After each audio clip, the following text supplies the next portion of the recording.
Livraphone, avec immeuble d'autorisation des éditions Bernard Grasset, présente Le pendule de Foucault, troisième et dernière partie d'Umberto Eco.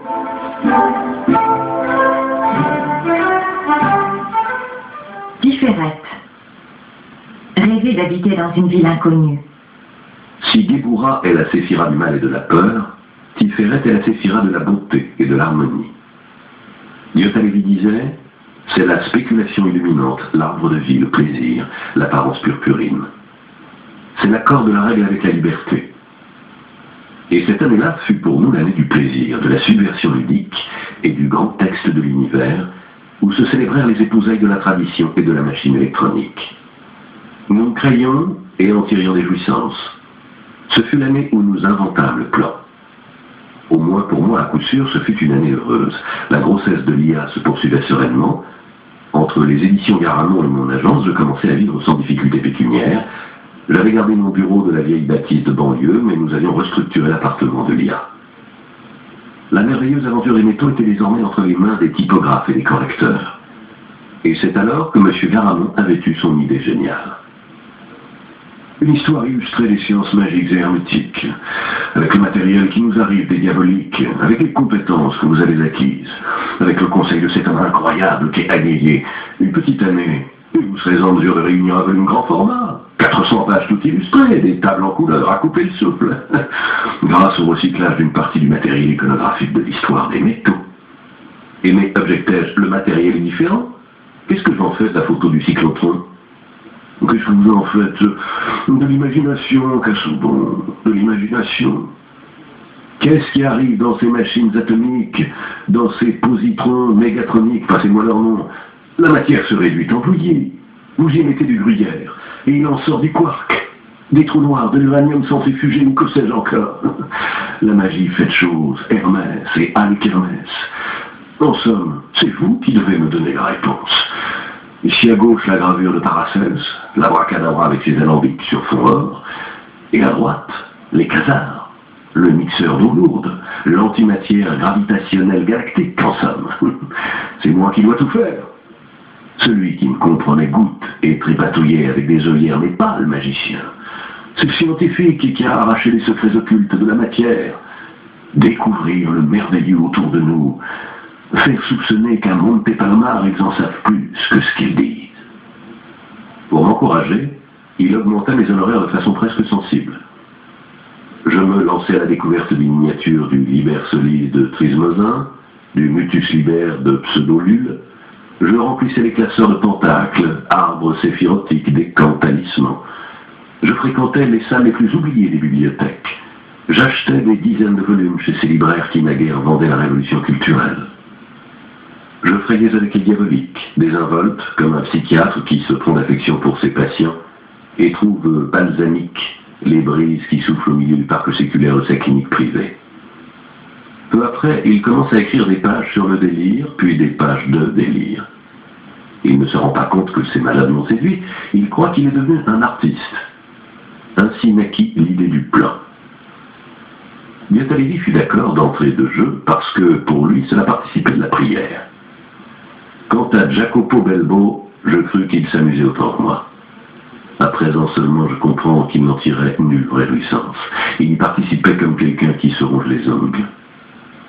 Autrement dit, il jouait pour trouver au moins l'une des fausses adresses ou la scène théâtrale sans rang dont il parle dans le fil appelé Rêve. Des théologies de remplacement pour un ange qui ne serait jamais arrivé. Fil name, Rêve. Je ne me souviens pas s'il m'est arrivé de faire ces rêves l'un dans l'autre, ou s'ils se succèdent dans le cours de la même nuit, ou si simplement ils alternent. Je cherche une femme que je connais, avec qui j'ai eu des rapports intenses, à telle enseigne que je ne parviens pas à réaliser pourquoi je les ai relâchés.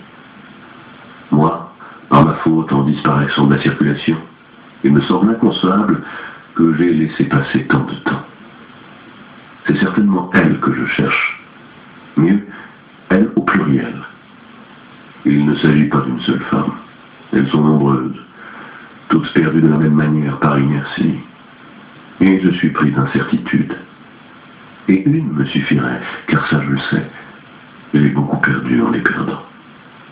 D'habitude, je ne trouve pas. Je n'ai plus, je n'arrive pas à me décider à ouvrir mon agenda où il y a le numéro de téléphone, et si même je l'ouvre, c'est comme si j'étais presbyte. Je n'arrive pas à lire les noms. Je sais où il se trouve. Ou bien, je ne sais pas quel est le lieu, mais je sais comment il est.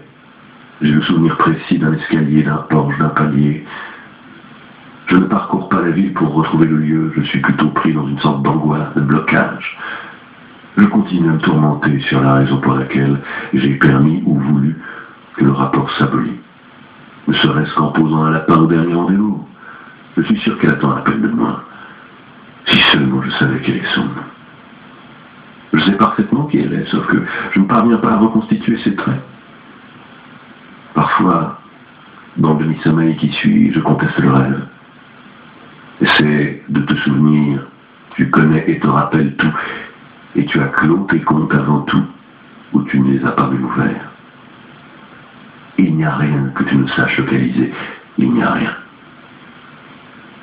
Reste le soupçon d'avoir oublié quelque chose, de l'avoir laissé entre les plis de la sollicitude, comme on oublie un billet de banque ou un billet avec un renseignement précieux dans une mini-poche de ses pantalons ou dans une vieille veste. Et ce n'est qu'à un certain point qu'on se rend compte que c'était la chose la plus importante, la décisive, l'unique. De la ville, j'ai une image plus claire. C'est Paris. Moi, je suis sur la rive gauche. Je sais qu'en traversant le fleuve, je me retrouverai sur une place qui pourrait être la place des Vosges. Non, plus ouverte. Parce que sur le fond se dresse une sorte de Madeleine. Passant la place et tournant derrière le temple, je trouve une rue. Il y a une librairie antiquaire à l'angle qui s'incurve vers la droite, dans une série de venelles qui sont certainement dans le barrio gothico de Barcelone. On pourrait déboucher sur une rue très large, pleine de lumière. Et c'est dans cette rue, je m'en souviens avec une évidence eidétique, que sur la droite, au fond d'un cul-de-sac, il y a le théâtre.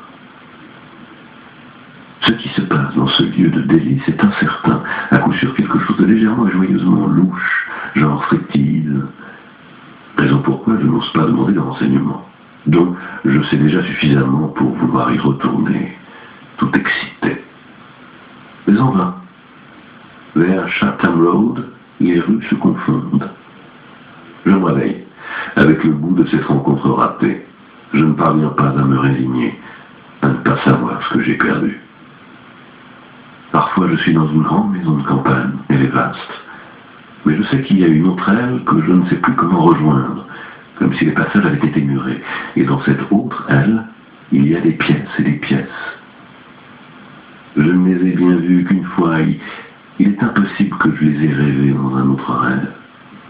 Avec de vieux meubles, et des gravures ternies, des consoles avec des petits théâtres 19e en carton découpé en porte-pièces, des divans à grandes courtes pointes brodées, et des étagères couvertes de livres, toutes les années du journal illustré des voyages et des aventures sur terre et sur mer. Ce n'est pas vrai qu'elles se sont délabrées à force de les avoir lues et relues, et que maman les a données à l'homme au chiffon. Je me demande qui a brouillé les couloirs et les escaliers, parce que c'est là que j'aurais voulu me reconstruire mon buen retiro, au milieu de cette odeur de friperie précieuse. Pourquoi ne puis-je rêver au baccalauréat comme tout le monde? Un grand carré de 6 mètres de côté. Je crois qu'en brodant sur son rêve, Belbeau, une fois de plus, revenait à la pensée de l'occasion perdue, et à son vœu de renoncement, pour n'avoir pas su saisir, si jamais il avait existé, le moment. Le plan se mit en route parce qu'il s'était résigné à se construire des moments fictifs. Je lui avais demandé je ne sais quel texte. Il avait farfouillé sur sa table, au milieu d'une pile de manuscrits périlleusement posés, et sans aucun critère de masse et de grandeur les uns sur les autres. Il avait repéré le texte qu'il cherchait et tenté de le tirer, faisant s'écrouler le reste par terre. Les chenilles s'étaient ouvertes, et les feuillets s'étaient échappés de leurs minces classeurs. Ne pouviez-vous pas commencer en soulevant et en déplaçant la première moitié, demandai-je? Peine perdue, il faisait toujours comme ça. Et il répondait invariablement « Gudrun les ramassera ce soir.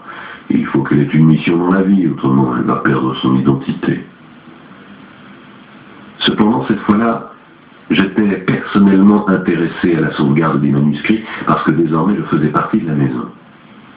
Mais Gudrun n'est pas capable de les remettre en ordre. Elle placera les feuillets qu'il ne faut pas dans les chemises qu'il ne faut pas. Si Diotalevi vous entendait, il exulterait. Il en sortira des livres différents, éclectiques, casuels. C'est dans la logique des diaboliques. Mais nous serons dans la situation des kabbalistes, des millénaires pour trouver la bonne combinaison. Vous mettez simplement Gudrun à la place du singe qui tape pour l'éternité sur sa machine à écrire. La différence est seulement dans la durée. En termes d'évolution, nous n'aurions rien à gagner. N'y a-t-il pas un programme qui permette à Aboulafia de faire ce travail? Sur ces entrefaites, Diotalevi était entré. Bien sûr qu'il y en a un, avait dit Belbo. Et en théorie, il autorise l'insertion de 2000 données. Il suffit d'avoir envie de les écrire. Mettons que ce soit des vers de poésie possibles. Le programme vous demande la quantité de vers que doit avoir la poésie, et vous décidez 10, 20, 100. Après quoi, le programme tire de l'horloge intérieure du computer le nombre de secondes, et il les randomise. Bref, il en tire une formule de combinaison toujours nouvelle. Avec 10 vers, vous pouvez obtenir des milliers et des milliers de poésies casuelles. Hier, j'ai introduit des vers du type frémissent les frétilleuls, j'ai les paupières épaisses, si l'aspilistra voulait, la vie voilà te donne, et choses semblables. Voilà quelques résultats. Je compte les nuits, joue le sistre, morte à victoire, si l'aspilistra voulait. Du cœur d'aube au cœur, toi albatros sinistre, si l'aspilistra voulait, morte à victoire. Frémissent les frétilleuls, je compte les nuits, joue le sistre, la huppe désormais m'observe, frémissent les frétilleuls. Il y a des répétitions, je ne suis pas arrivé à les éviter, il paraît que ça complique trop le programme. Mais même les répétitions ont un sens poétique. Intéressant, dit Diotalevi. Voilà qui me réconcilie avec ta machine. Donc, si je lui mettais dedans toute la Torah, et puis lui disais, quel est le terme de randomiser, elle ferait la véritable Témoura, et elle recombinerait les versets du livre. Certes, c'est une question de temps. Tu t'en tires en 2 ou 3 siècles. Je dis, mais si en revanche, vous y mettez quelques dizaines de propositions prises dans les œuvres des diaboliques, par exemple, que les Templiers ont fui en Écosse, ou que le Corpus Hermeticum est arrivé à Florence en 1460, plus quelques connectifs comme il est évident que, ou ceci prouve que, nous pourrions obtenir des séquences révélatrices. Puis on comble les vides, ou on pèse les répétitions comme des vaticinations, insinuations et mises en garde.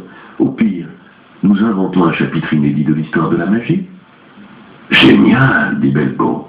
Allons-y tout de suite. Non, il est 7 heures. Demain. Moi, je le fais ce soir. Aidez-moi rien qu'un instant, ramasser par terre une vingtaine de ces feuillets au hasard, jeter un œil sur la première phrase que vous rencontrez, et celle-ci devient une donnée. Je me penchai et ramassai. Joseph d'Arimathie porte le Graal en France. Excellent. Notez, poursuivez. D'après la tradition templière, Godefroy de Bouillon constitue à Jérusalem le grand prieuré de Sion. Debussy était un Rose-Croix. Excusez-moi, dit Diotalevi, mais il faut aussi insérer quelques données neutres. Par exemple, que le koala vit en Australie ou que Papin invente la cocotte minute.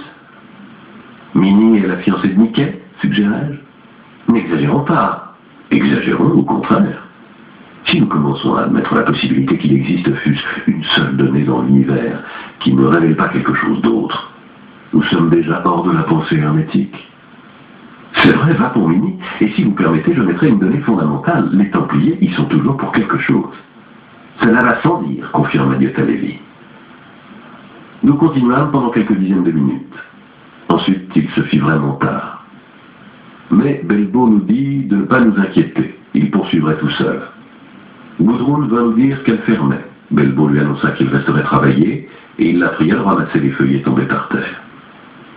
Gudrun émit certains sons qui pouvaient appartenir au latin ciné flexionné, comme à la langue kérémis, exprimant indignation et désappointement dans l'une et l'autre, signe de la parenté universelle entre toutes les langues qui proviennent d'une unique souche adamique. Elle s'exécuta randomisant mieux qu'un computer. Le lendemain matin, Belbeau était radieux. « Ça marche, dit-il. Ça marche et ça produit des résultats inespérés. » Il nous tendit l'output imprimé.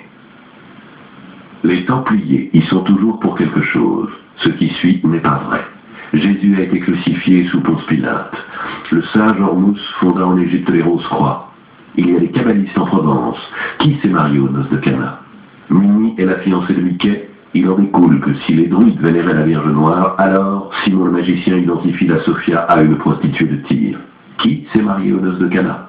Les Mérovingiens se disent rois de droit divin. Les Templiers y sont toujours pour quelque chose. Un peu confus, dit Lévy. Mais tu ne sais pas voir les connexions. Et tu ne donnes pas l'importance qu'il faut à cette interrogation qui revient par deux fois. Qui s'est marié aux noces de Cana? Les répétitions sont des clés magiques. Naturellement, j'ai intégré, mais intégré la vérité et le droit de l'initié. Voici mon interprétation. Jésus n'a pas été crucifié. Et c'est pour ça que les Templiers reniaient le crucifix. La légende de Joseph d'Arimathie recouvre une vérité profonde. Jésus, et non pas le Graal, débarque en France chez les kabbalistes de Provence. Jésus est la métaphore du roi du monde, du fondateur réel des Rose-Croix. Et avec qui débarque Jésus? Avec sa femme. Pourquoi ne dit-on pas dans les évangiles qui s'est marié à Cana? Mais parce que c'était les noces de Jésus. Noces dont on ne pouvait parler parce qu'elles avaient lieu avec une pécheresse publique, Marie-Madeleine. Voilà pourquoi, depuis lors, tous les illuminés, depuis Simon le magicien jusqu'à Postel, vont chercher le principe de l'éternel féminin dans un bordel. Par conséquent, Jésus est le fondateur de la lignée royale de France. Si notre hypothèse est exacte, Eh ben, dit Lévy, personne ne prendrait au sérieux. Au contraire, il vendrait quelques centaines de milliers d'exemplaires, dis-je assombri. L'histoire existe, elle a été écrite avec des variations minimes. Il s'agit d'un livre sur le mystère du Graal et sur les secrets de Rennes-le-Château. Au lieu de ne lire que les manuscrits, vous devriez lire aussi ce qui se publie chez les autres éditeurs. Saint-Séraphin, dit Lévy. Je l'avais bien dit, cette machine ne raconte que ce que tout le monde sait déjà. Et il s'en alla inconsolé. Elle est utile en revanche, dit Belbeau, piqué au vif. Il m'est venu une idée qui était déjà venue à d'autres, et alors? Ça s'appelle polygénèse littéraire. Monsieur Garamond dirait que c'est la preuve que je dis la vérité. Ces messieurs doivent y avoir réfléchi pendant des années, alors que moi, j'ai tout résolu en une soirée. Je suis avec vous. Le jeu en vaut la chandelle. Mais je crois que la règle serait d'insérer beaucoup de données qui ne proviennent pas des diaboliques. Le problème n'est pas de trouver des relations occultes entre Debussy et les Templiers. Tout le monde le fait. Le problème, c'est de trouver des relations occultes, par exemple, entre la cabale et les bougies de l'automobile. Je disais ça au hasard, mais j'avais fourni à Belbeau un point de départ. Il m'en parla quelques matins après. Vous avez raison, vous. N'importe quelle donnée devient importante si elle est en connexion avec une autre. La connexion change la perspective. Elle induit à penser que chaque aspect du monde, chaque voix, chaque mot écrit ou dit n'a pas le sens qui apparaît, mais nous parle d'un secret. Le critère est simple, soupçonner, toujours soupçonner. On peut lire par transparence même un panneau de sens interdit. Certes, moraliste cathare, horreur de la reproduction, le sens est interdit parce qu'il est du prix du démiurge. Ce n'est pas par cette voie qu'on trouvera le chemin.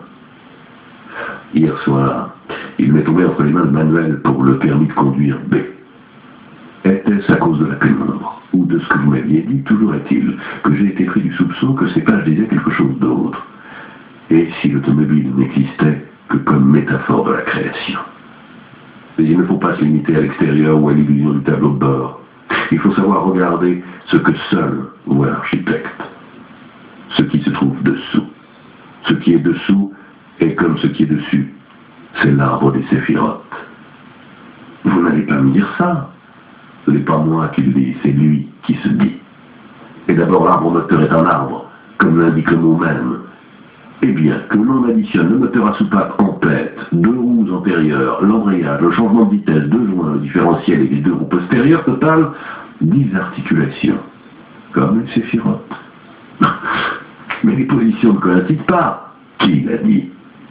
Dieu-Talévi nous a expliqué que dans certaines versions, Tiferet n'était pas la 6e mais la 8e séphira, et qu'elle se trouvait sous Netzar et Hod. Le mien, c'est l'arbre de Belbot. Autre tradition. Fiat. Mais suivant la dialectique de l'arbre, au sommet, le moteur, Omnia Movens, dont nous parlerons, et qui est la source créative.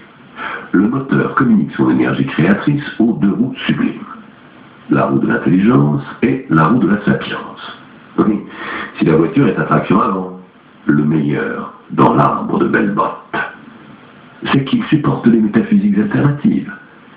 Image d'un cosmos spirituel avec la traction avant, où le moteur placé devant communique immédiatement ses volontés aux roues sublimes, tandis que dans la version matérialiste, il est l'image d'un cosmos dégradé où le mouvement est imprimé par un moteur ultime aux deux roues infimes. Du fond de l'émanation cosmique se libèrent les forces basses de la matière.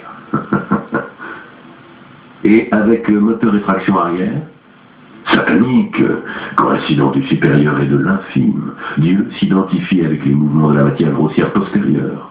Dieu comme aspiration éternellement frustrée à la divinité. Ça doit dépendre du bruit des vases. Ne serait-ce pas le bruit du pot d'échappement? Oui, dans les cosmos avortés, où le souffle vénéneux des archontes se répand dans l'éther cosmique. Mais ne nous égarons pas dans le chemin. Après le moteur et les deux roues vient l'embrayage. La séphira de la grâce, qui établit ou interrompt le courant de l'amour liant le reste de l'arbre à l'énergie supérieure. Un disque, un mandala qui caresse un autre mandala. De là, l'écrin de la mutation, ou du changement, comme disent les positivistes, qui est le principe du mal, parce qu'il permet à la volonté humaine de ralentir ou d'accélérer le processus continu de l'émanation. Raison pourquoi le changement de vitesse automatique coûte plus cher, parce qu'en ce cas, c'est l'arbre même qui décide selon l'équilibre souverain. Puis, vient un joint, qui, quel hasard, prend le nom d'un magicien de la Renaissance, Cardan, et donc un engrenage conique. On remarquera l'opposition avec le quaterne de cylindre dans le moteur, où il y a une couronne, quater mineur, qui transmet le mouvement aux roues terrestres. Et ici devient évident la fonction de la séphira de la différence, ou différentielle, qui, avec son sens majestueux de la beauté, distribue les forces cosmiques sur les deux roues de la gloire et de la victoire, lesquelles, dans un cosmos non avorté, attraction avant, suivent le mouvement dicté par les roues sublimes. La lecture est cohérente, et le cœur du moteur, siège de l'un, couronne, mais il suffit de lire avec des yeux d'initié. Le moteur souverain vit d'un mouvement d'aspiration et échappement, une respiration divine complexe où, originairement, les unités, dites les cylindres, archétype géométrique évident, étaient deux. Puis ils en engendrèrent un troisième, et enfin, ils se contemplent et se meuvent par amour mutuel dans la gloire du quatrième. En cette respiration, dans le premier cylindre, aucun d'eux n'est premier par hiérarchie, mais par admirable alternance de position et rapport. Le piston, étymologie, vient de pistis sophia, descend du point mort, haut au point mort, bas, tandis que le cylindre se remplit d'énergie à l'état pur.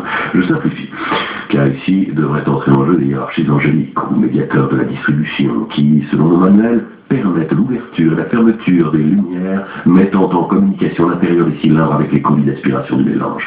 Le siège intérieur du moteur peut communiquer avec le reste du cosmos seulement à travers cette médiation. Et là, je crois que se révèle peut-être, mais je ne voudrais pas dire d'hérésie, la limite originaire de l'un, qui dépend en quelque sorte pour créer des grands excentriques. Il faudra donner une lecture plus attentive du texte. En tout cas, quand le cylindre se remplit d'énergie, le piston remonte au point mort haut et réalise la compression maximum. C'est le Tzimtzam. Et là, voici la mémoire du Big Bang, l'explosion et l'expansion. Une étincelle jaillit, le mélange resplendit et s'enflamme, et c'est, dit le manuel, l'unique phase active du cycle. Et malheur, malheur si dans le mélange se glissent les coquilles, les K-pot, gouttes de matières impures, comme l'eau ou le Coca-Cola. L'expansion n'a pas lieu, ou bien elle a lieu par saccades abortives. Shell ne voudrait pas dire K-pot, mais alors il faut s'en méfier, dorénavant seulement du lait de vierge. Nous vérifions. Ce pourrait être une machination des plus grandes compagnies pétrolières. Les 7 sœurs, principe inférieur qui veulent contrôler la marche de la création. En tout cas, après l'expansion, voici le grand souffle divin, qui dans les textes les plus anciens est appelé l'échappement. Le piston remonte au point mort haut et il expulse la matière informe désormais brûlée. Dans le seul cas où cette opération de purification réussit, on recommence le nouveau cycle. Et à y bien penser, c'est aussi le mécanisme néoplatonicien de l'exil et du retour, admirable dialectique de la voie ascendante et de la voie descendante. Quantum mortalia pectora caecae noctis habent, et les enfants de la matière qui ne s'en étaient jamais aperçus. C'est pour ça que les maîtres de la gnose disent qu'il ne faut pas se fier aux lyriques, mais aux pneumatiques. Pour demain, je prépare une interprétation mystique de l'annuaire du téléphone. Toujours ambitieux notre Casauban. Mais attention que là, vous aurez à résoudre le problème insondable de l'un et du multiple. Mieux vaut aller de l'avant avec calme, examiner d'abord le mécanisme de la machine à laver. Lui, il parle tout seul. Transformation alchimique, de l'œuvre au noir à l'œuvre plus blanche que le blanc. Da rosa nada digamos allora. Quand on se met dans un état de soupçon, on ne néglige plus aucune piste. Après les rêveries sur l'arbre moteur, j'étais disposé à avoir des signes révélateurs dans tout objet qui me tomberait sous la main. J'avais conservé des rapports avec mes amis brésiliens, et ces jours-là se tenait à Coimbra un colloque sur la culture lusitaine. Plus par désir de me revoir que par hommage à mes compétences, les amis de Rio réussirent à me faire inviter. Lia ne vient pas. Elle était au 7e mois, sa grossesse avait à peine retouché sa ligne au menu, la changeant en une frêle madone flamande, mais elle préférait ne pas affronter un voyage. Je passai 3 joyeuses soirées avec mes vieux camarades, et tandis que nous rentrions en autocar vers Lisbonne, s'éleva une discussion pour décider si on devait s'arrêter à Fatima ou à Tomar. Tomar était le château où les Templiers portugais s'étaient retranchés après que la bienveillance du roi et du pape les avait sauvés du procès de la ruine, les transformant en l'ordre des chevaliers du Christ. Je ne pouvais pas rater un château des Templiers, et par chance, le reste du groupe ne se montrait pas enthousiaste pour Fatima.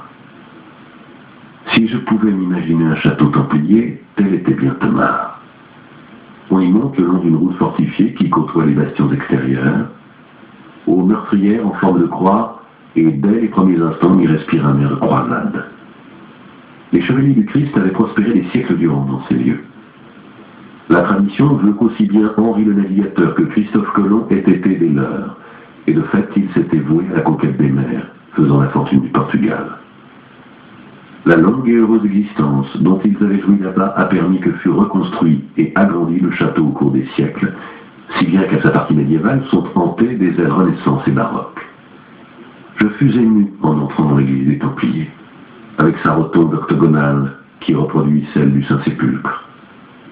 Je fus intrigué par le fait que dans l'église, selon la zone, les croix templières étaient de formes différentes. Problème que je m'étais déjà posé en regardant la brouillonne iconographie à ce sujet. Alors que la croix des chevaliers de Malte était restée plus ou moins la même, la templière paraissait avoir subi les influences du siècle ou de la tradition locale. Voilà pourquoi il suffit aux chasseurs de templiers de trouver quelque part une croix quelconque pour découvrir une trace des chevaliers. Ensuite, notre guide nous emmena voir la fenêtre manueline, la janella par excellence, un chantournage, un collage de trouvailles marines et sous-marines, algues, coquilles, ancres, cordes et chaînes, destinées à célébrer les péripéties océanes des chevaliers. Cependant, de chaque côté de la fenêtre, comme pour boucler dans une ceinture les 2 tours qui l'encadraient, on voyait sculpter les insignes de la jarretière. Que venait faire le symbole d'un ordre anglais dans ce monastère fortifié portugais? Le guide ne sut pas nous le dire, mais peu après, sur un autre côté, le nord-est, je crois, il nous montra les insignes de la toison d'or. Je ne pus m'empêcher de songer au jeu subtil d'alliance qui unissait la jarretière à la toison d'or, celle-ci aux argonautes, les argonautes au Graal, le Graal aux Templiers. Je me rappelais les affabulations d'Ardenti, et plus d'une page trouvée dans les manuscrits des diaboliques. Je sursautais quand notre guide nous fit visiter une salle secondaire au plafond serré dans quelques claveaux. C'était de petites rosettes, mais sur certaines je vis sculpter une face barbue et vaguement caprine, Baphomet. nous descendîmes dans une crypte. Après cette marche, une pierre nue mène à l'abside, où pourrait se dresser un autel ou un siège du grand maître. On y parvient en passant sous 7 clés de voûte, chacune en forme de rose, plus grande l'une que l'autre, et la dernière plus ouverte surplombe un puits. La croix et la rose, et dans un monastère templier, et dans une salle certainement construite avant les manifestes Rose-Croix, je posais quelques questions au guide qui sourit. Si vous saviez le nombre de chercheurs en sciences occultes qui viennent là en pèlerinage, on dit qu'ici était la salle d'initiation. En pénétrant par hasard dans une salle non encore restaurée, aux rares meubles poussiéreux, je trouvais le pavement encombré de grosses caisses de carton. Je fouillai au petit bonheur et me tombèrent sous les yeux des lambeaux de volumes en hébreu probablement du XVIIe siècle. Qu'est-ce qu'ils faisaient à Tomar, les Juifs? Le guide me dit que les chevaliers entretenaient de bonnes relations avec la communauté juive locale. Il me fit mettre à la fenêtre et me montra un jardin à la française, structuré comme un petit, élégant labyrinthe. Œuvre, me dit-il, d'un architecte juif du XVIIIe siècle, Samuel Schwartz. Le deuxième rendez-vous à Jérusalem, et le premier au château. N'est-ce pas ce que disait le message de Provins? Bon Dieu, le château de l'ordonnation trouvé par un golfe n'était pas l'improbable Monsalva des romans de chevalerie, Avalon, l'hyperboréenne. S'ils avaient dû fixer un premier lieu de réunion, qu'auraient pu choisir les Templiers de Provins, plus accoutumés à diriger les capitaineries qu'à lire des romans de la table ronde? Mais Tomar, le château des Chevaliers du Christ, un lieu où les survivants de l'ordre jouissaient d'une pleine liberté, de garanties inchangées, et où ils étaient en contact avec les agents du deuxième groupe. Je repartis de Tomar et du Portugal avec l'esprit en flamme. Voilà que je prenais enfin au sérieux le message que nous avait exhibé Ardenti. Les Templiers s'étant constitués en ordre secret, élaborent un plan qui doit durer 600 ans et se réaliser à notre siècle. Les Templiers étaient des gens réfléchis, par conséquent, s'ils parlaient d'un château, ils parlaient d'un lieu vrai. Le plan partait de Tomar. Et alors, quel aurait dû être le parcours idéal? Quelle la suite des 5 autres rendez-vous? Des lieux où les Templiers pourraient compter sur des amitiés, des protections, des complicités. Le colonel parlait de Stonehagen, Avalon, Agartha, sottise. Le message était à relire tout entier. Naturellement, me disais-je en rentrant chez moi, il ne s'agit pas de découvrir le secret des Templiers, mais de le construire. Belbon paraissait contrarié à l'idée de revenir au document que le colonel lui avait laissé, et il le retrouva en fouillant à contre-cœur dans le dernier tiroir de son bureau. Je remarquai cependant qu'il l'avait conservé. Nous relîmes ensemble le message de Provins après tant d'années. Il débutait par la phrase chiffrée selon Tritème, les 36 lignes visibles séparées en 6 bandes. Et puis, Allah, un blanc, Saint-Jean.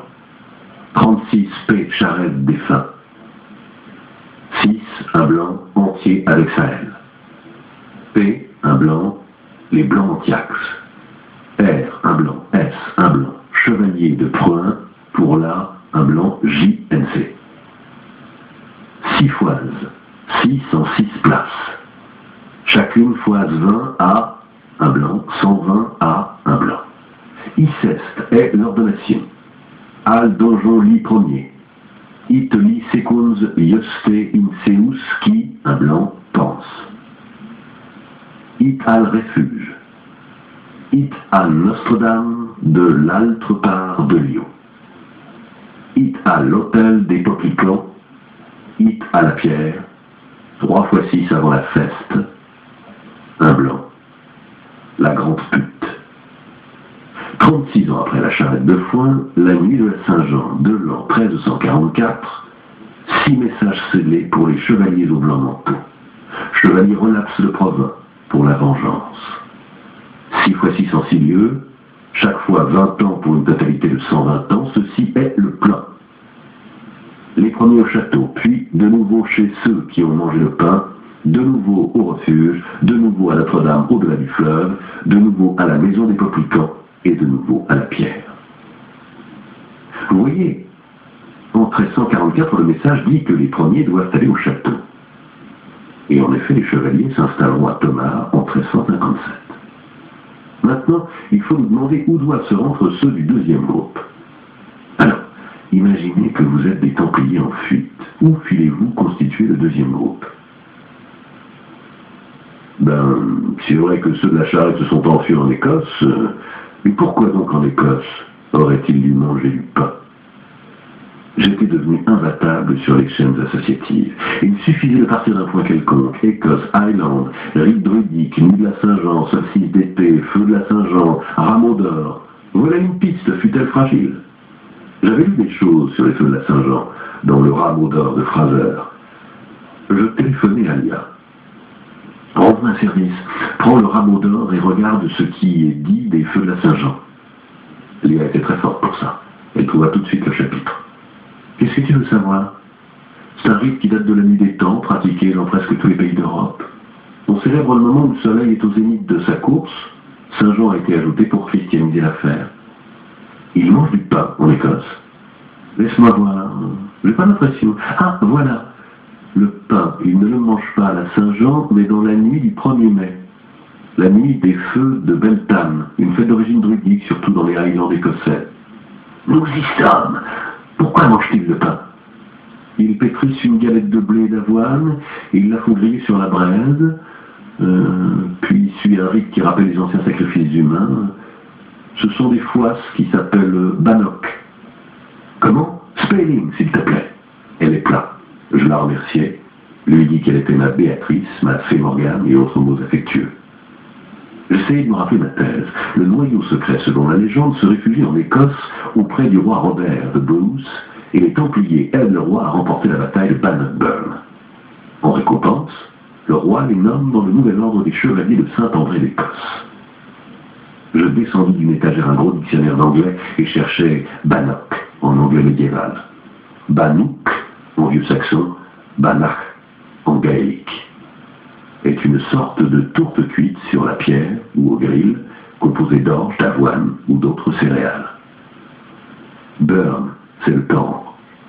Il n'y avait plus qu'à traduire comme auraient traduit les Templiers français en envoyant des nouvelles de l'Écosse à leurs compatriotes de province.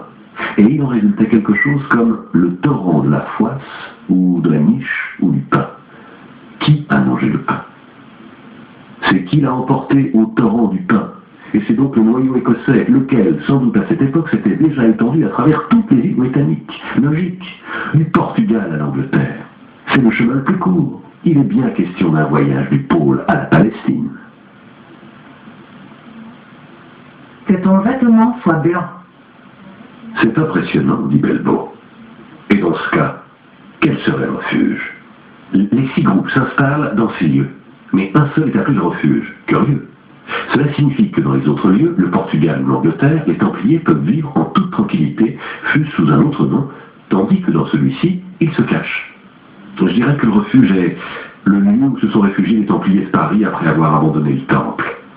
Et comme en plus, il me semble élémentaire que le parcours aille d'Angleterre vers la France, pourquoi ne pas penser que les Templiers aient constitué un refuge à Paris même, dans un endroit secret et protégé? C'était le bon politique, et ils imaginaient qu'en 200 ans les choses changeraient, et qu'ils pourraient agir à la lumière du jour, ou presque. Va pour Paris. Et du 4e lieu, qu'est-ce qu'on en fait? Le colonel pensait à Chartres. Mais si nous avons mis Paris à la 3e place, nous ne pouvons pas mettre Chartres à la 4e, car il est évident que le plan doit concerner tous les centres de l'Europe. Et puis, nous sommes en train d'abandonner les pistes mystiques pour établir une piste politique. Le déplacement paraît advenir selon une sinusoïde, raison pourquoi nous devrions remonter au nord de l'Allemagne. Or, au-delà du fleuve, ou de l'eau, en somme au-delà du Rhin, en terre allemande, il y a une ville de Notre-Dame, pas une église. Près de Danzig, il y avait une ville de la Vierge, c'est-à-dire Marienburg. Et pourquoi rendez-vous à Marienburg? Parce que c'était la capitale des chevaliers teutoniques.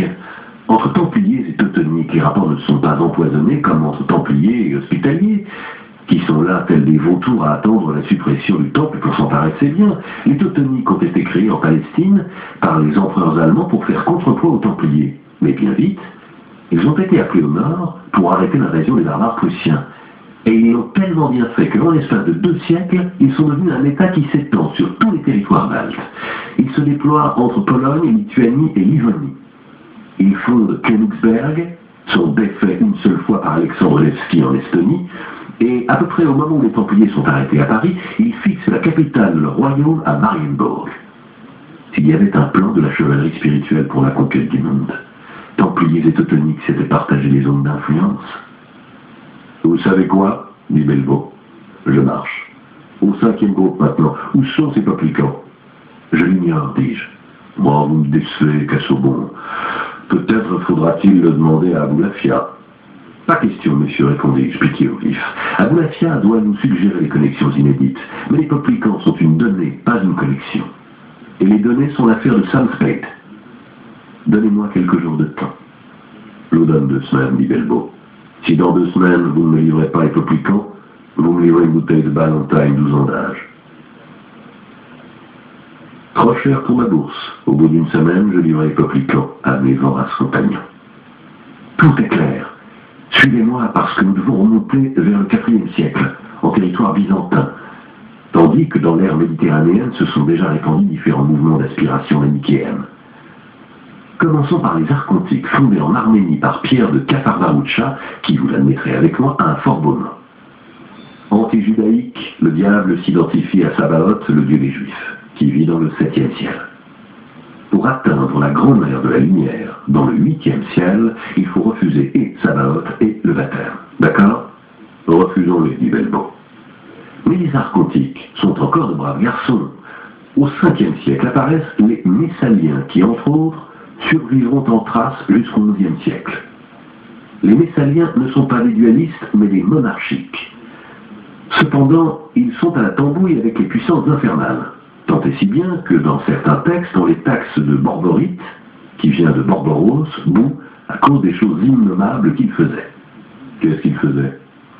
Les choses habituelles, hommes et femmes levaient au ciel, recueillis dans la paume de leurs mains leurs propres ignominies, c'est-à-dire leur sperme ou leur menstru, et puis ils mangeaient ça en disant que c'était le corps du Christ, et si par hasard ils mettaient leur femme enceinte, au bon moment, ils lui enfonçaient la main dans le ventre, en arrachaient l'embryon, le balançaient dans un mortier, le broyaient avec du miel et du poivre, et mange que je te mange.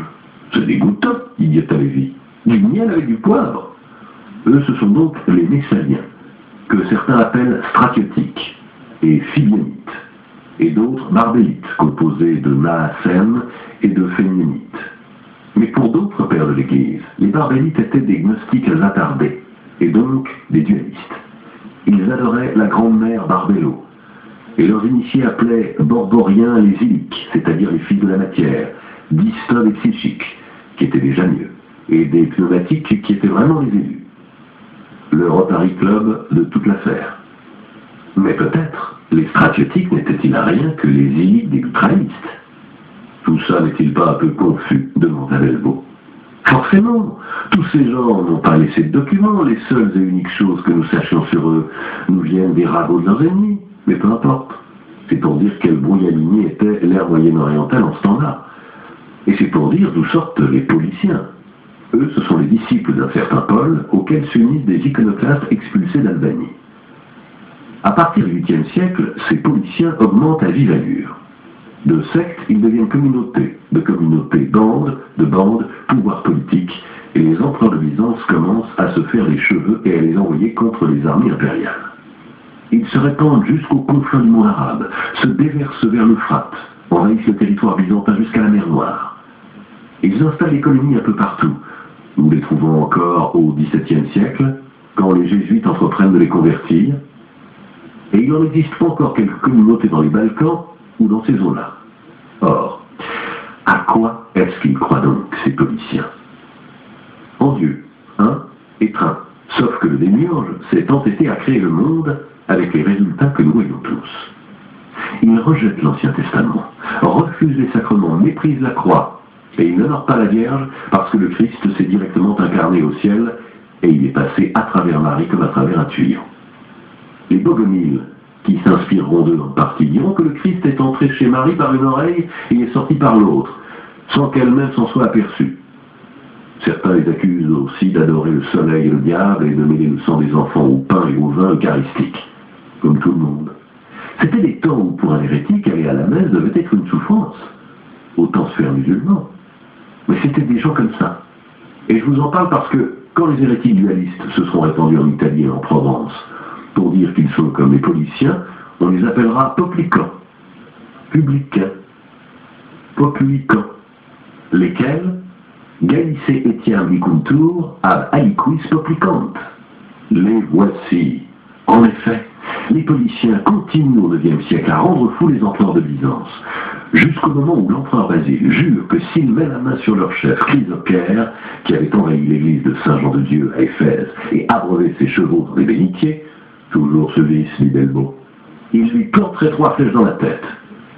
Il envoie contre lui l'armée impériale, qui le capture, lui coupe la tête, l'expédie à l'empereur, et celui-ci la met sur une table, sur un trumeau, sur une colonnette de porphyre, et zac, zac, zac, il lui plante 3 flèches, et j'imagine une dans chaque œil et la 3e dans la bouche.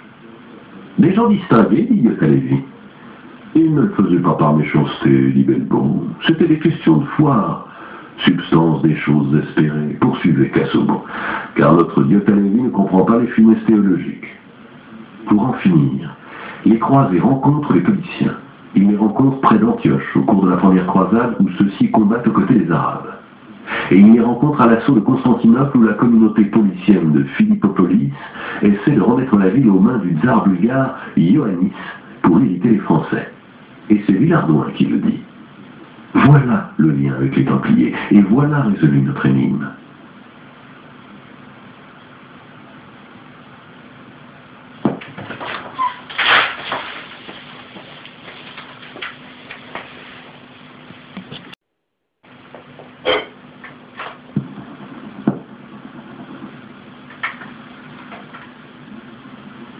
La légende voit les Templiers comme inspirés par les Cathares.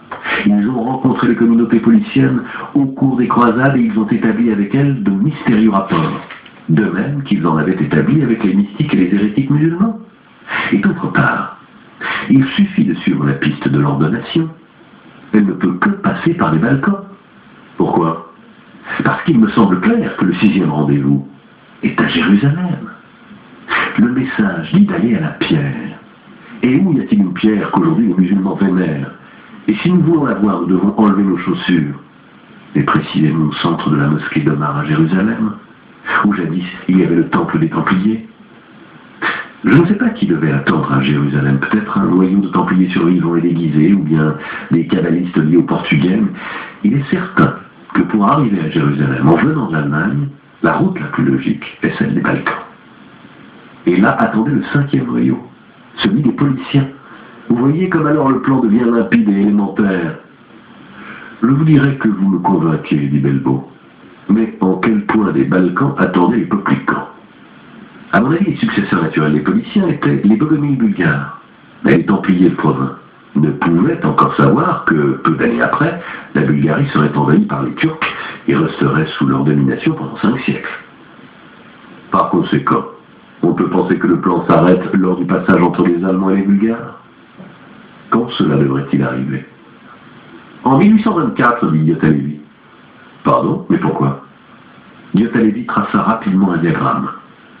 Portugal, 1344. Angleterre, 1464. France, 1584. Allemagne, 1704. Bulgarie, 1824. Jérusalem, 1944.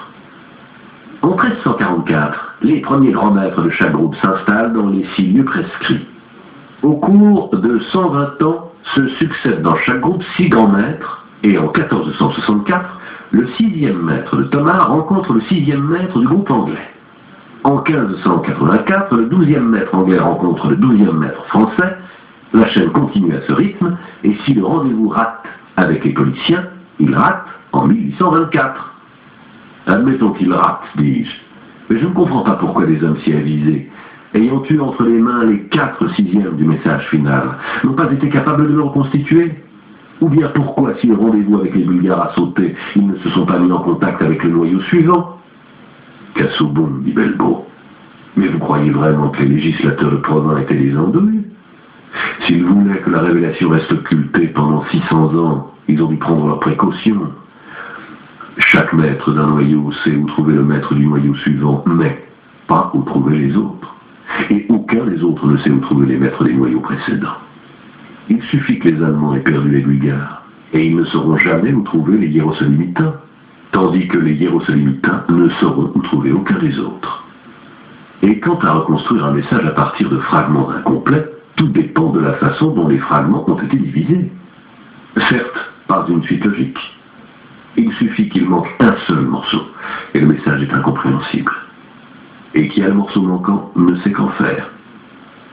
Songez donc, dit Diotalevi, si la rencontre n'a pas eu lieu, l'Europe est aujourd'hui le théâtre d'un ballet secret entre des groupes qui se cherchent et ne se trouvent pas, et chacun sait qu'il suffirait d'un rien pour devenir le souverain du monde. Comment s'appelle cet empailleur dont vous nous avez parlé, Casaubon? Peut-être le complot existe-t-il vraiment? Et l'histoire n'est-elle rien d'autre que le résultat de cette bataille pour reconstituer un message perdu? Nous ne les voyons pas, et eux, invisibles, agissent autour de nous. À Belbo et à moi, il nous vint évidemment la même idée, et nous commençâmes à parler ensemble.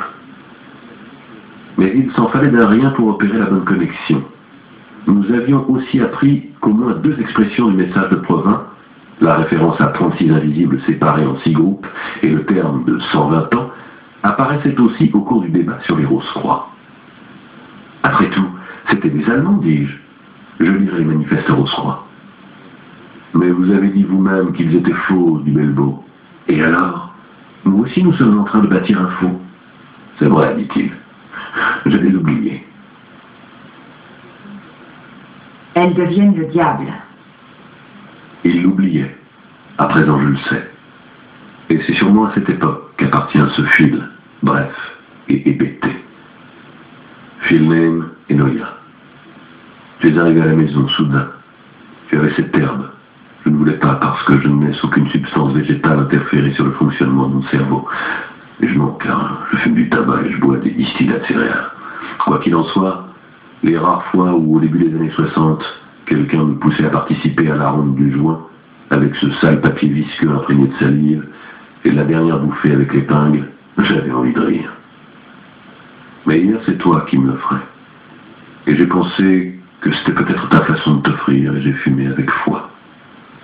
Nous avons dansé serrés l'un contre l'autre, comme on ne le fait plus depuis des années, et la honte, tandis que tournait la 4e de malheur. C'était une sensation comme si entre mes bras se levait une créature antique au visage doux et ridé de vieille chèvre, un serpent qui surgissait du plus profond de mes lombes, et je t'adorais, ainsi qu'une tante très ancienne et universelle. Je continuais probablement à me remuer serré contre ton corps, mais je sentais aussi que tu t'élevais et prenais ton envol.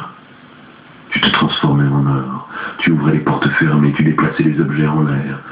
Je pénétrais dans ton ventre obscur, mégale apophasis, prisonnière des anges.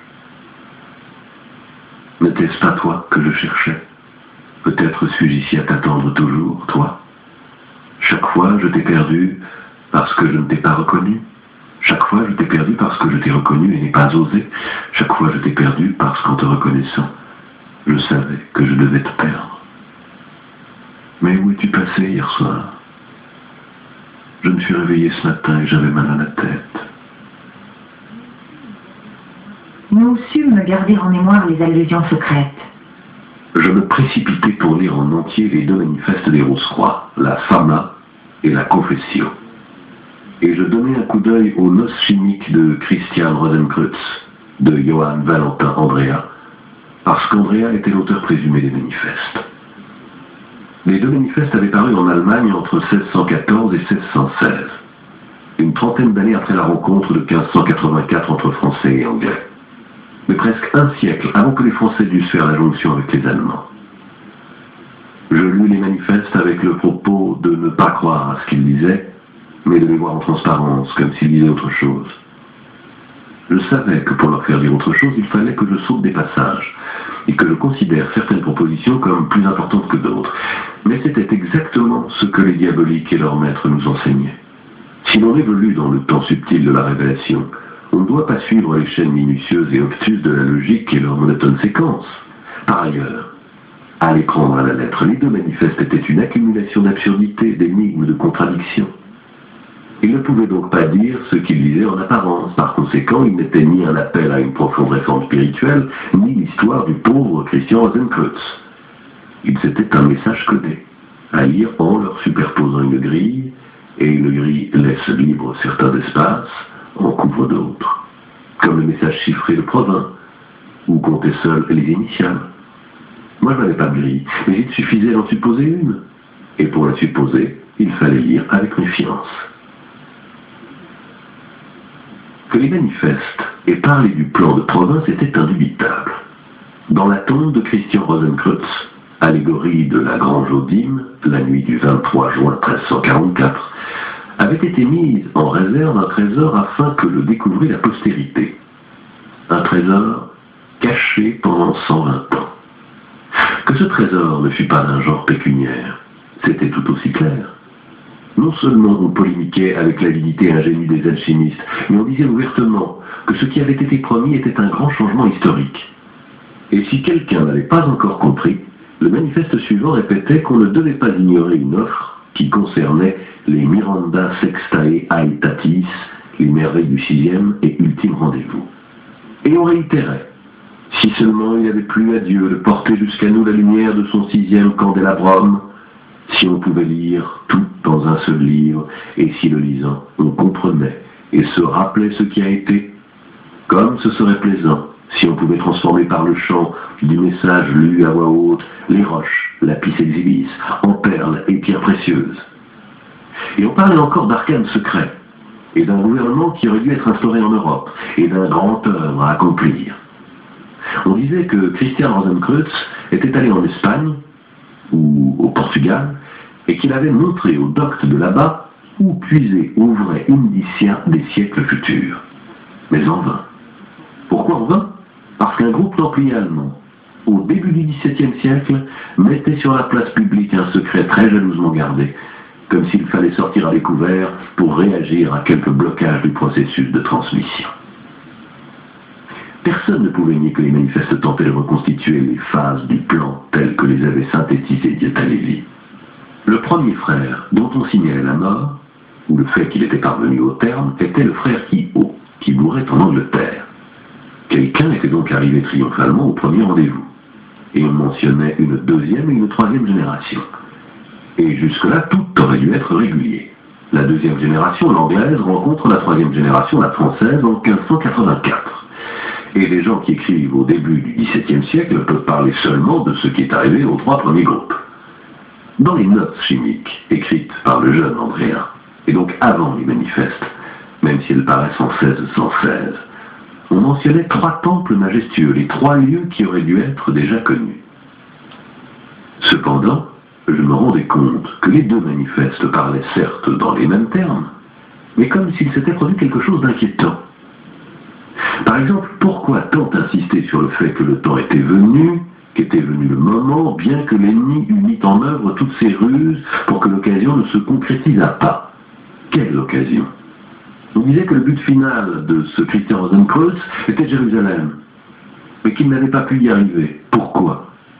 On louait les Arabes, parce que eux, ils échangeaient les messages, tandis qu'en Allemagne, les doctes ne savaient pas s'aider les uns les autres.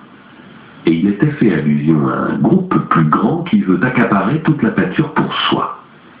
Ici, non seulement on parlait de quelqu'un qui cherchait à renverser le plan, pour suivre un intérêt particulier, mais aussi d'un renversement effectif. La Fama disait qu'au début, quelqu'un avait élaboré une écriture magique. Et bien sûr, le message de Provins.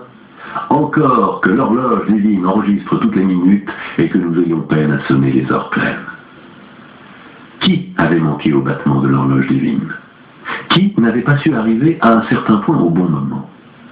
On faisait allusion à un noyau originaire de frères qui aurait pu révéler une philosophie secrète, mais ils avaient décidé de se disperser à travers le monde.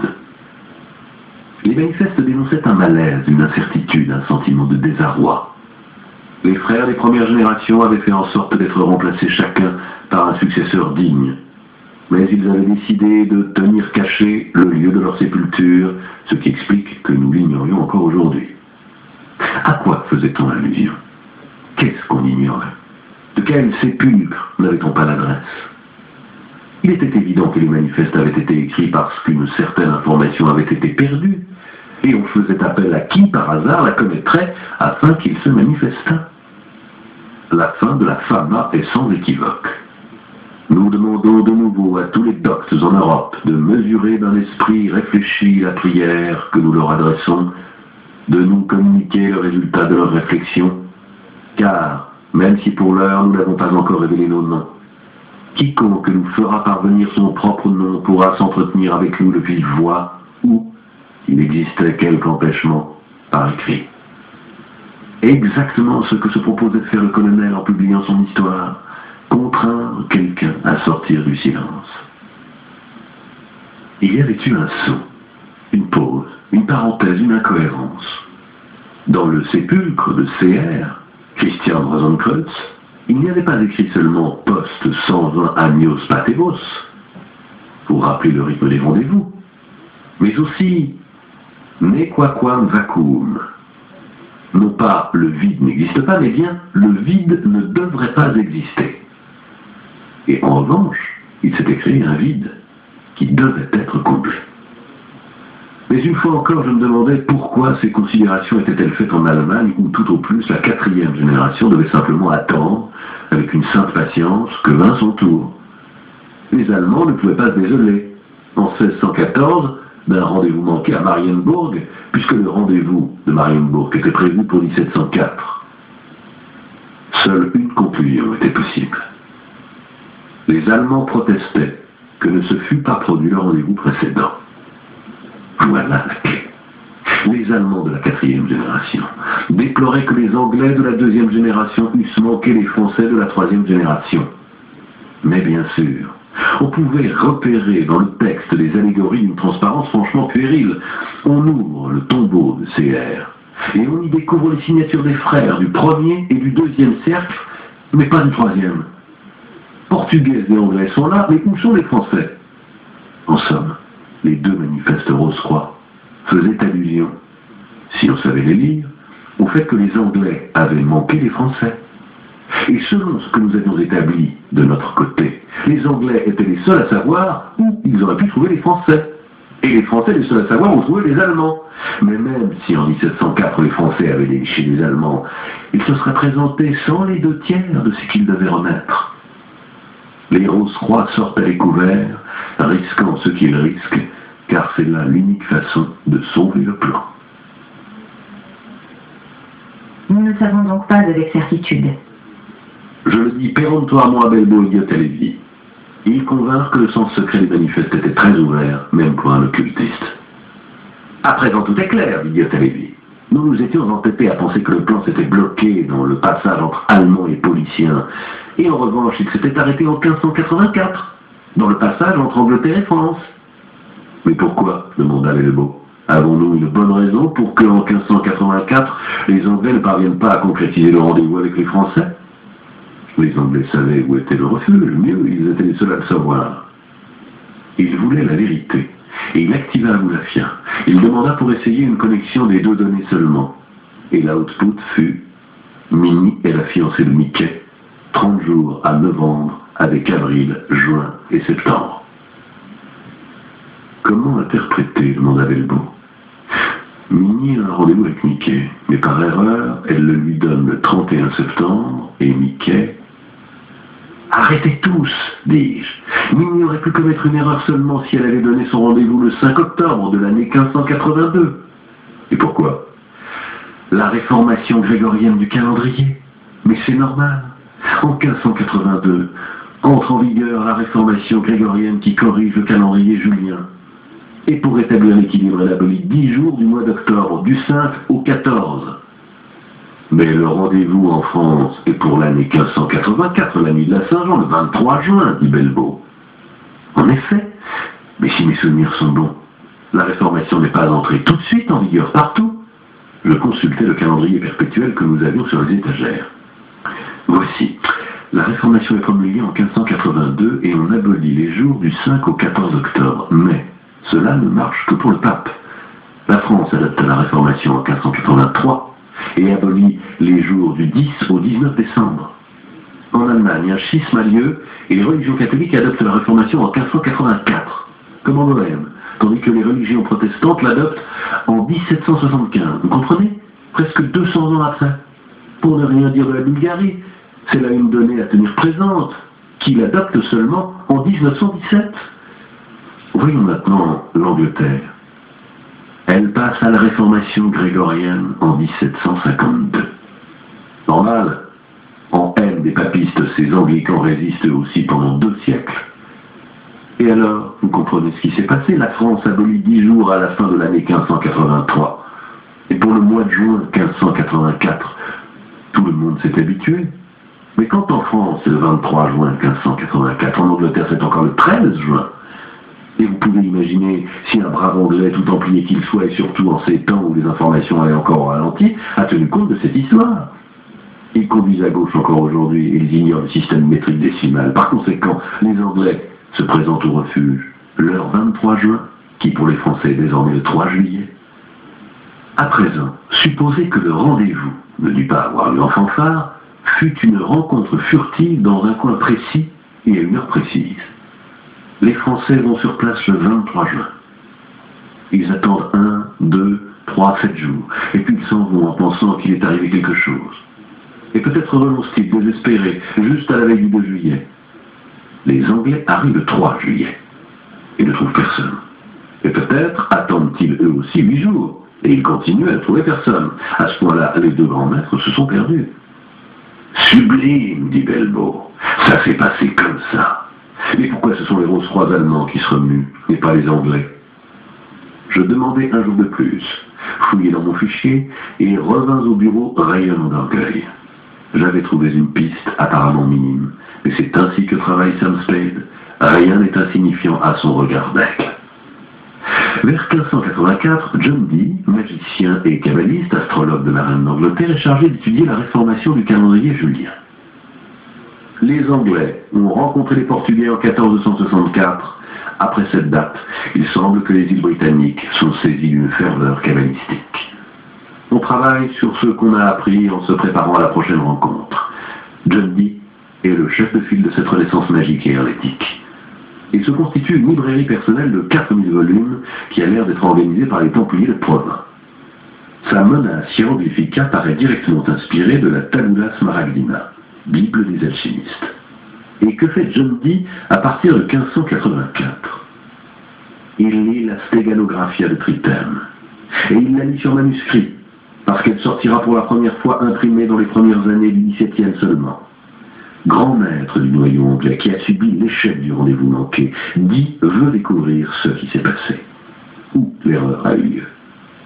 Et comme il est aussi un bon astronome, il se frappe le front et dit « Quel imbécile j'ai été !» Et il se met à étudier la réformation grégorienne en obtenant un apanage d'Élisabeth pour voir comment réparer l'erreur. Mais il se rend compte qu'il est trop tard. S'il ne sait pas avec qui prendre contact en France, il a des contacts avec l'ère mitteleuropéenne. La Prague de Rodolphe II est un laboratoire alchimique. Et de fait, c'est précisément dans ces années-là que Dee va à Prague et rencontre Kunrat, l'auteur de cet Amphitheatrum Sapientiae Aeternae dont les tables allégoriques inspireront aussi bien Andrea que les manifestes Rose-Croix. Quel rapport établit Dee? J'ignore. Ravagé par le remords d'avoir commis une erreur irréparable, il meurt en 1608. N'ayez crainte, à Londres se met en branle une autre personnalité qui désormais, d'un consentement universel, a été un Rose-Croix et a parlé des Rose-Croix dans la Nouvelle Atlantide. Je veux dire Francis Bacon. Vraiment? Bacon en parle? Demanda Belleau. Pas vraiment. C'est un certain John Haydon qui réécrit la Nouvelle Atlantide sous le titre de The Holy Land. Et il y fait entrer les Rose-Croix. Mais pour nous, c'est parfait comme ça. Même si Bacon n'en parle pas ouvertement pour d'évidentes raisons de discrétion, c'est comme s'il en parlait. Et qui n'est pas d'accord que la peste l'emporte. Exact. Et c'est justement sous l'inspiration de Bacon qu'on cherche à resserrer encore davantage les rapports entre le milieu anglais et le milieu allemand. En 1613, ont lieu les noces entre Élisabeth, fille de Jacques Ier, qui est maintenant sur le trône, et Frédéric V, électeur palatin du Rhin. Après la mort de Rodolphe II, Prague n'est plus le lieu approprié, et c'est Heidelberg qui le devient. les noces du prince et de la princesse sont un triomphe d'allégorie templière. Au cours des cérémonies londoniennes, c'est Bacon soi-même qui s'occupe de la mise en scène, et l'on représente une allégorie de la chevalerie mystique avec une apparition de chevalier au sommet d'un coteau. Il est clair que Bacon, ayant succédé à Dee, est dorénavant grand maître du noyau templier anglais. Et comme il est d'évidence l'auteur des drames de Shakespeare, devrions relire aussi tout Shakespeare, qui certainement ne parlait de rien d'autre que du plan, dit Belbeau. Nuit de la Saint-Jean, songe d'une nuit d'été, de mi-été plus précisément. Le 23 juin, c'est le tout début de l'été, pas le midsummer. Une licence poétique de plus. Je me demande comment il se fait que personne n'ait jamais pensé à ces symptômes, à ces évidences. Tout me semble d'une clarté presque insupportable. Nous avons été égarés par la pensée rationaliste, fit Diotallevi. Je l'ai toujours dit, laisse continuer Casaubon. Il m'a l'air d'avoir fait de l'excellent travail. Quelques mots seulement. Après les fêtes londoniennes, débutent les festivités à Heidelberg, où Salomon de Causse avait construit pour les lecteurs les jardins suspendus dont nous avons vu une pâle évocation à certains soirs dans le Piémont, comme vous vous en souvenez. Au cours de ces réjouissances, surgit un char allégorique qui célèbre l'époux comme un jason, et aux deux mâts du navire représentés sur le char apparaissent les symboles de la toison d'or et de la jarretière. Et j'espère que vous n'avez pas oublié que toison d'or et jarretière apparaissent aussi sur les colonnes de Thomard. Tout coïncide. En l'espace d'un an, paraissent les manifestes Rose-Croix, le signal que les Templiers anglais, se prévalant de l'aide de quelques amis allemands, lancent à travers toute l'Europe afin de renouer les fils du plan interrompu. Mais où veulent-ils en venir? Nos inuisibles prétendus. Peut-être tente-t-il une double opération. D'un côté, lancer un signal aux Français et de l'autre, renouer les fils éparpillés du noyau allemand qui a été probablement fragmenté par la réforme luthérienne. Mais c'est justement en Allemagne qu'arrive le plus gros embryamini. De la sortie des manifestes jusqu'à 1621 environ, les auteurs reçoivent trop de réponses.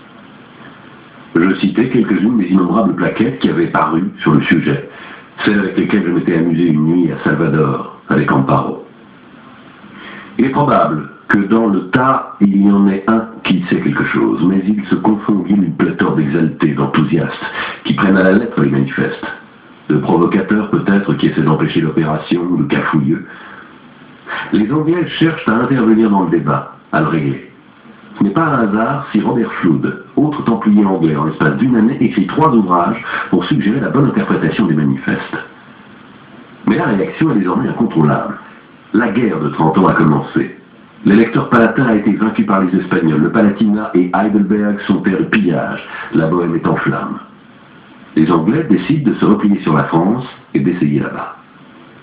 Voilà pourquoi en 1623, les Rose-Croix se manifestent avec leur proclamation à Paris et adressent aux Français plus ou moins les mêmes offres qu'ils avaient adressées aux Allemands. Et que lit-on dans l'un des libelles écrits contre les Rose-Croix à Paris, par quelqu'un qui se méfiait d'eux ou voulait troubler les eaux? Qu'ils étaient les adorateurs du diable, évidemment. Mais comme on ne parvient pas à gommer la vérité, même dans la calomnie, on insinue qu'ils se réunissaient dans le Marais. Et alors, mais vous ne connaissez pas Paris? Le Marais, c'est le quartier du Temple. Et le hasard fait bien les choses, le quartier du ghetto juif. À part le fait que ces libelles disent que les Rose-Croix sont en contact avec une secte de kabbalistes ibériques, les Alumbrados, peut-être les pamphlets contre les Rose-Croix, sous couvert d'attaquer les 36 invisibles, cherchent-ils à favoriser leur identification. Gabriel Naudet, bibliothécaire de Richelieu, écrit des instructions à la France sur la vérité de l'histoire des frères de la Rose-Croix. Quelles instructions? Est-ce un porte-parole des Templiers de la 3e génération? Est-ce un aventurier qui s'introduit dans un jeu qui n'est pas le sien? D'une part, on dirait qu'il veut faire lui aussi passer les Rose-Croix pour des diaboliques de 4 sous. D'autre part, il lance des insinuations. Il dit qu'il y a encore 3 collèges Rose-Croix par le monde, et ce serait vrai. Après la 3e génération, il y en a encore 3. Il donne des indications qui touchent au fabuleux. L'un se trouve en Inde, dans les îles flottantes, mais il suggère qu'un des collèges est situé dans les souterrains de Paris. Personnellement, vous croyez que tout ça explique la guerre de 30 ans? Demanda Belbeau. Sans aucun doute, dis-je. Richelieu tient de Naudet des informations privilégiées.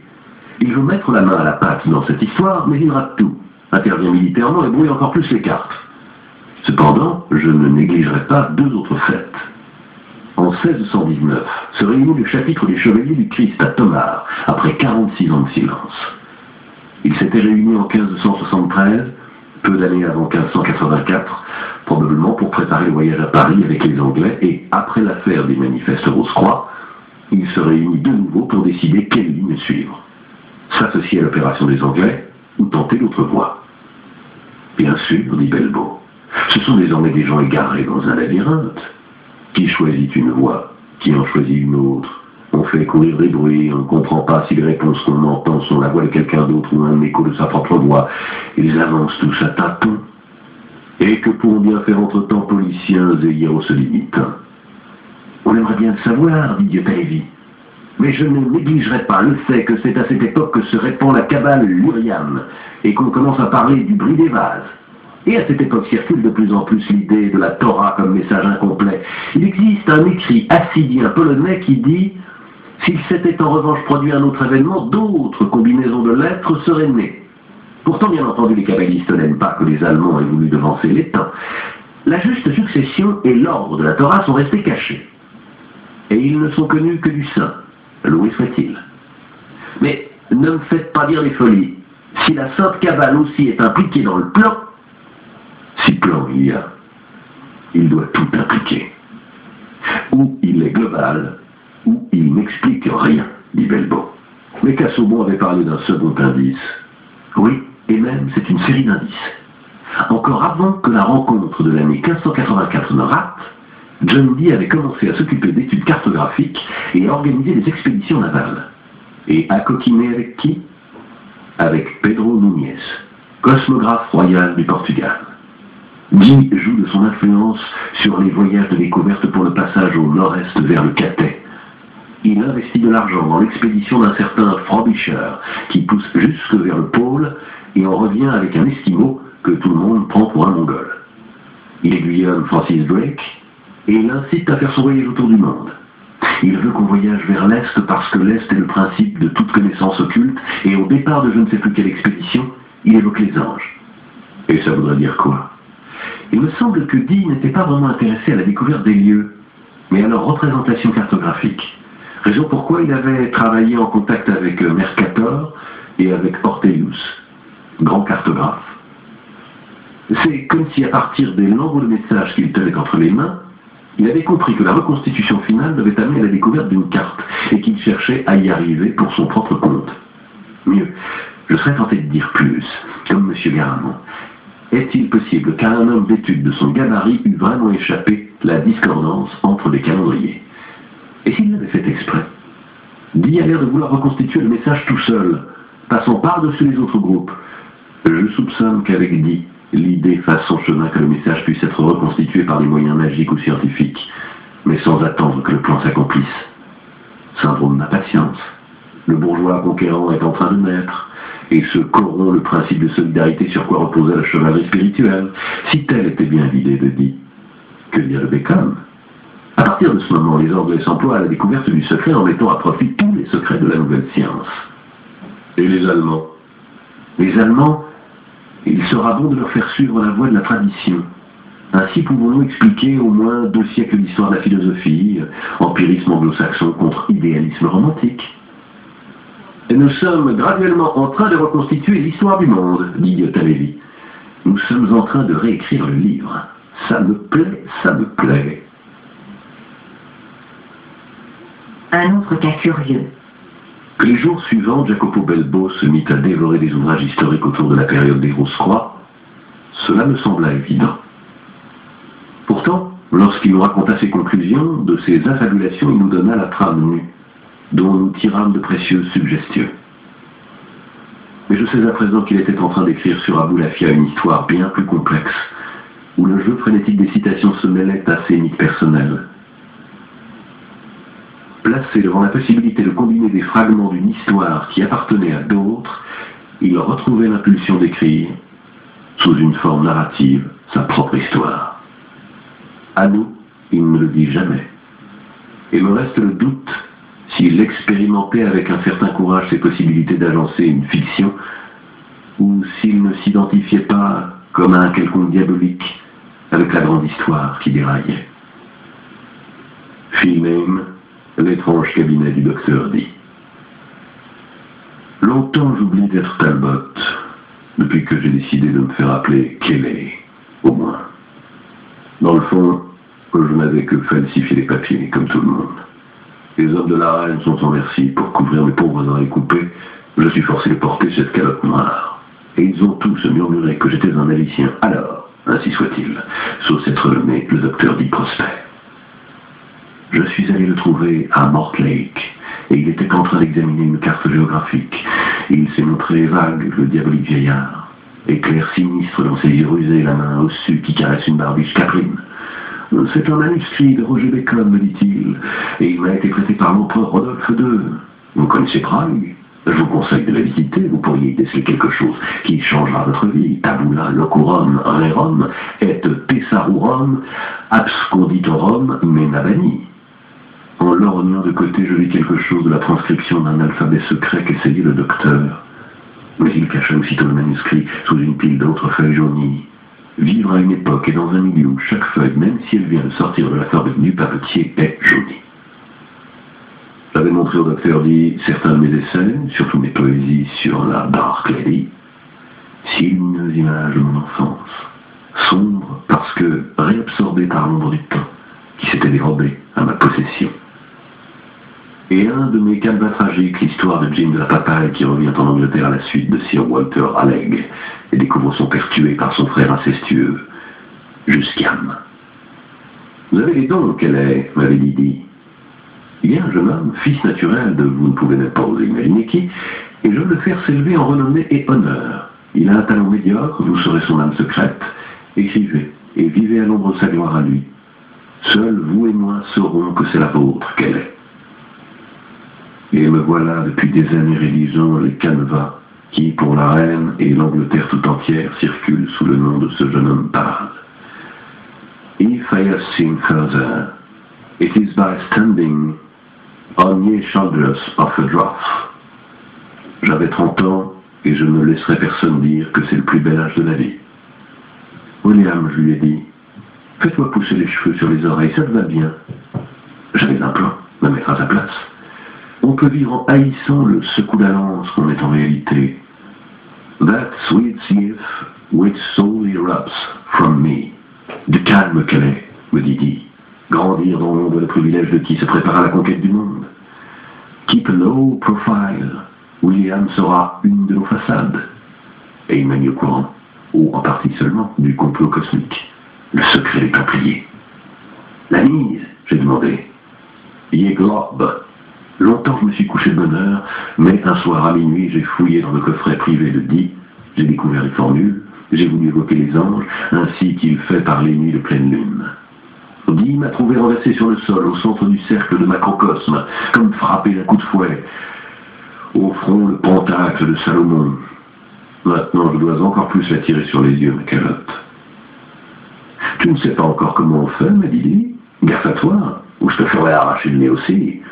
I will show you fear in a handful of dust. Il a levé une main décharnée et a prononcé le mot terrible, Garamond. Je me suis senti brûler d'une flamme intérieure. Je me suis enfui dans la nuit. Il a fallu 1 an pour que Dee me pardonnât et me dédiât son 4e livre, Les Mystères. Post reconciliationem Elianam. Habitant masqué des plafonds, attention, Dee m'a convoqué à Mortlake. À part moi, il y avait William, Spencer et un jeune homme aristocratique au regard fuyant, Francis Bacon. He had a delicate, lively hazel eye. Dr. D told me it was like the eye of a viper. Dee nous a mis au courant d'une partie du complot cosmique. Il s'agissait de rencontrer à Paris l'aile franque des Templiers et de réunir 2 parties d'une seule et même carte. Dee et Spencer partiraient accompagnés de Pedro Nunez. À moi et à Bacon, il confia certains documents sous serment à ouvrir au cas où il ne reviendrait pas. Ils revinrent. Ça me vend d'insultes à qui mieux. Ce n'est pas possible, disait Dee. Le plan est mathématique. Il a la perfection astrale de ma bona hieroglyphica. Nous devions les rencontrer. C'était la nuit de la Saint-Jean. J'ai horreur d'être sous-estimé. Je dis, la nuit de la Saint-Jean. Pour nous ou pour eux. Dee se donna une tape sur le front et se mit à vomir d'épouvantables jurons. « Oh, dit-il, from what power hast you this powerful might ?» Le pâle William notait la phrase, le vide plagiaire, dit consultait, fébrile, des almanachs et des éphémérides. « Sang de Dieu, nom de Dieu, comment ai-je pu être aussi stupide ?» Il insultait Nunez et Spencer. « Il faut donc que je pense à tout. Cosmographe de mes deux, hurla-t-il, livide à Nunez. Et puis, à Nathaniel Zorobabel, cria-t-il. Et Nunez fut frappé comme par un bélier invisible à l'estomac. Il recula, pâle de quelques pas, et il s'affaissa par terre. « Imbécile !» lui dit-il. Spencer était pâle. Il dit péniblement « On peut lancer un appât. Je suis en train de terminer un poème, une allégorie sur la reine des fées, où j'étais tenté de mettre un chevalier à la Croix-Rouge. Laissez-moi écrire. Les vrais Templiers se reconnaîtront, ils comprendront que nous savons, et ils prendront contact avec nous. Je te connais, lui dit-il. Avant que tu aies écrit, et que les gens remarquent ton poème, il passera un lustre et même davantage. Mais l'idée de l'appât n'est pas idiote. Pourquoi ne communiquez-vous pas avec eux au moyen de vos anges, docteur, lui demandai-je. Imbécile, dit-il de nouveau, et cette fois-ci en s'adressant à moi. Tu n'as pas lu Triton? Les anges du destinataire interviennent pour mettre au clair un message, s'il le reçoit. Mes anges ne sont pas des courriers à cheval. Les Français sont perdus, mais j'ai un plan. Je sais comment trouver quelqu'un de la génération allemande. Il faut aller à Prague. Nous entendîmes un bruit. Une lourde portière de Damas se soulevait. Nous entrevîmes une main diaphane, puis elle apparut, la Vierge entière. Majesté, dîmes-nous en nous agenouillant.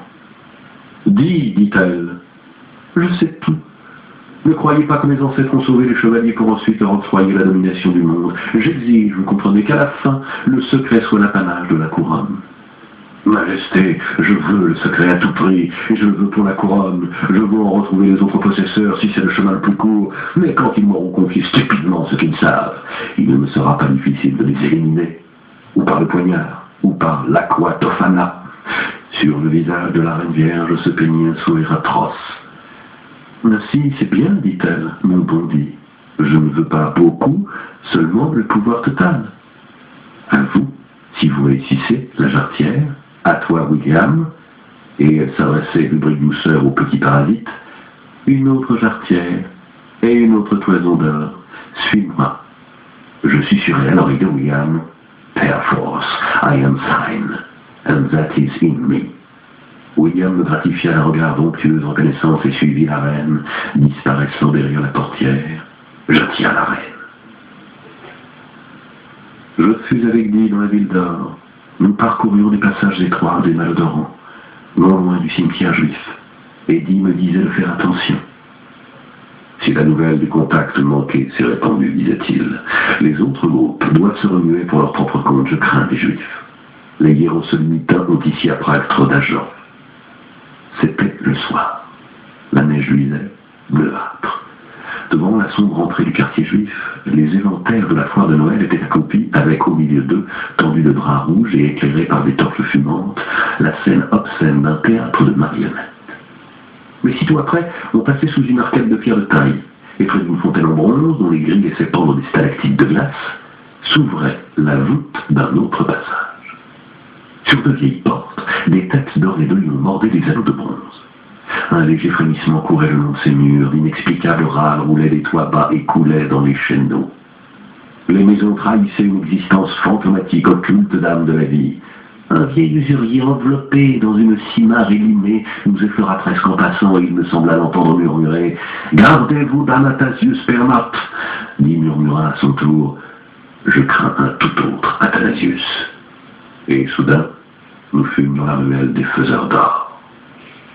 Ici, et les oreilles que je n'ai plus frissonnent à se souvenir sous ma calotte râpée, tout à coup, dans l'obscurité d'un nouveau passage inattendu, se campa devant nous un géant. Un horrible être gris à l'expression atone. Le corps quatrafactaire à patine couleur bronze appuyé sur un lourd bâton de bois blanc tourné en spirale. Une intense odeur de santal émanait de cette apparition. J'éprouvais une sensation d'effroi mortel coagulée par enchantement tout entier dans cet être qui était devant moi, et pourtant, je ne pouvais détourner le regard de la boule vapeur pâle qui l'enveloppait les épaules. Et c'est avec peine que j'arrivais à distinguer la face rapace d'un ibis égyptien, et derrière elle, une multiplication de visages, cauchemar de mon imagination et de ma mémoire. Les contours du fantôme, qui se découpaient dans l'obscurité du passage, se dilataient et se rétractaient, comme si une lente respiration minérale envahissait la silhouette entière, et horreur, à la place des pieds, comme je le fixais, je vis sur la neige des moignons osseux dont la chair grise et vide de sang était remontée jusqu'à la cheville en bourrelet gonflé. Oh, mes voraces souvenirs! Le golem, dit. Puis il leva les deux bras au ciel et sa cimarre noire retombait avec ses amples manches au sol, comme pour créer un cingulum, un cordon ombilical entre la position aérienne des mains et la surface ou les profondeurs de la terre. Jezebel, Malkout, smoke gates in your eyes, dit-il. Et tout à trac, le golem se dissolut tel un château de sable frappé par un coup de vent. Nous fûmes presque aveuglés par les particules de son corps d'argile qui se fragmentaient comme des atomes dans l'air. Et à la fin, nous eûmes à nos pieds un petit tas de sang brûlé. Guy se pencha, fouilla de ses doigts décharnés dans cette poussière, en retira un bout de parchemin qu'il cacha sur sa poitrine. Ce fut à ce point-là que surgit de l'ombre un vieux rabbin, à la kippa graisseuse qui ressemblait beaucoup à ma calotte. « Le docteur dit, je suppose, dit-il. » « Here comes everybody, répondit humblement dit. Rabbi Alevi, quel plaisir de vous voir. Et l'autre. Par hasard, n'avez-vous pas vu un maître en train de rôder dans les parages? Un maître, dit en feignant l'étonnement. De quelle facture? Au diable dit Rabbi Alevi. C'était mon golem. Votre golem? Je n'en sais rien. Attention à vous, docteur dit Lévi Rabbi Alevi. La partie que vous jouez vous dépasse. J'ignore de quoi vous voulez parler, Rabbi Alevi, dit. Nous sommes ici pour fabriquer quelques onces d'or à votre empereur. Nous ne sommes pas des nécromanciens de 4 sous. Rendez-moi au moins les bouts des parchemins, implora Rabbi Alevi.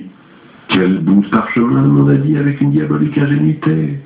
Soyez maudit, docteur dit le rabbin. En vérité, je vous l'ai dit, vous ne verrez pas l'aube du siècle nouveau. Et il s'éloigna dans la nuit en murmurant d'obscures consonnes sans aucune voyelle. Oh, langue diabolique et sainte.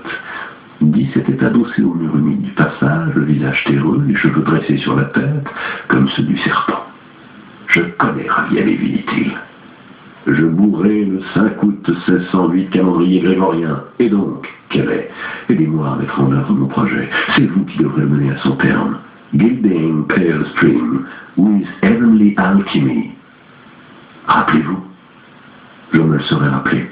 Et William avec moi. Et contre moi. Il ne dit plus rien. La brume pâle qui frotte son dos contre les vitres, la fumée jaune qui frotte son dos contre les vitres, passait sa langue sur les angles du soir. Nous étions maintenant dans une autre ruelle, des vapeurs blanchâtres émanaient des grilles, un ras de terre, par où on apercevait des boules aux murs de guingois, scandés à travers une gradation de gris fuligineux. J'entrevis alors qu'il descendait à tâtons un escalier, aux marches anormalement orthogonales, la silhouette d'un vieil homme à la redingote élimée et au grand chapeau haute forme. Guy aussi le vit. « Caligari !» s'exclama-t-il. « Ici, lui aussi. Et chez Madame Sosostris, the famous clairvoyante. Il faut faire vite !» Nous doublâmes le pas et parvinrent à la porte d'une bicoque dans une venelle à l'éclairage douteux sinistrement sémite. Nous frappâmes. La porte s'ouvrit comme par enchantement. Nous entrâmes dans un vaste salon orné de chandeliers à 7 branches, tétragrammes en relief, étoiles de David dans l'éventail. Des vieux violons couleur de glacis de tableaux anciens s'entassaient à l'entrée sur une table d'une anamorphique irrégularité. Un grand crocodile pendait, momifié, de la haute voûte de l'antre, oscillant légèrement à la brise du soir, à la faible clarté d'une seule torche, ou de nombreuses, ou d'aucune.